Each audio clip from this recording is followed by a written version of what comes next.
I think the more clearly that John McCain and Sarah Palin are defined, the better Iraq that Barack is going to do. I'll tell you frankly, I didn't support Barack during the primaries. I was a Richardson fan, but in my opinion, Barack, I mean, this isn't even a partially difficult choice to make, regardless of my political inclinations. The man's shown he's smart, he's capable, he's competent, he's able to organize and lead people, and John McCain hasn't shown that at all from the start. So, in my opinion, the more we see of the Republican campaign, the better Barack is going to do, but he needs to get out there in the news next week. Okay, now I'll come at it from a slightly different angle. I wound up supporting Barack. I didn't initially. I stayed neutral for a long time on a lot of policy issues. I was leaning towards John Edwards. I had other concerns about Edwards, that whole other topic. Long before that was known, I had some concerns. And so I stayed neutral for a long time, eventually wound up supporting Barack, thought he had a very interesting approach to this whole situation, thought he handled a very tough fight from a very tough fighter very well. Here's my problem right now and my concern with the campaign. I'm glad to see him getting tougher, but he keeps talking about the fact that you don't bring a knife to a gunfight. I'm glad to hear him say that, but I wish he understood that you're not even going to get to the fight because they booby-trapped your car and it's not getting out of the driveway. These guys don't fight. They sabotage you before you get to the fight.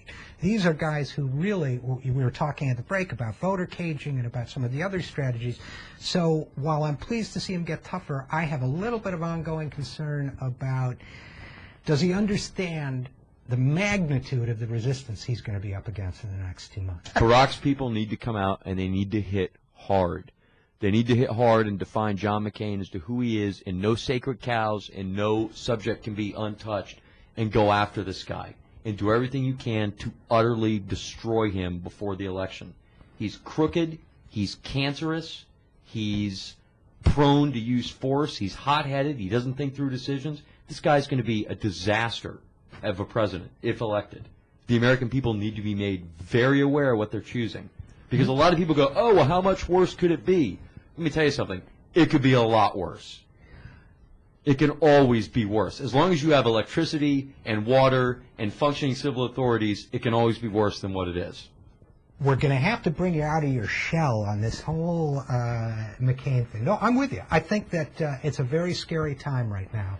And I also think Sarah Palin, who, according to the research that I've done and that others have done, it's interesting. I know health statistics pretty well for reasons we don't need to go into here.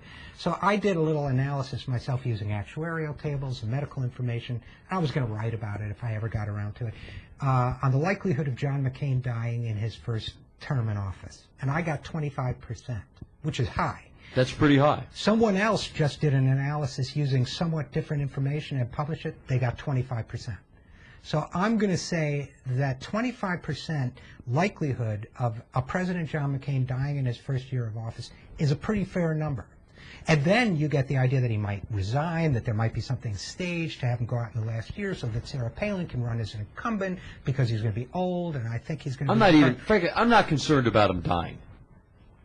I'm as concerned and frightened for him to be president. I wouldn't care if he had Alexander Hamilton and Thomas Jefferson serving as like co-vice presidents for him.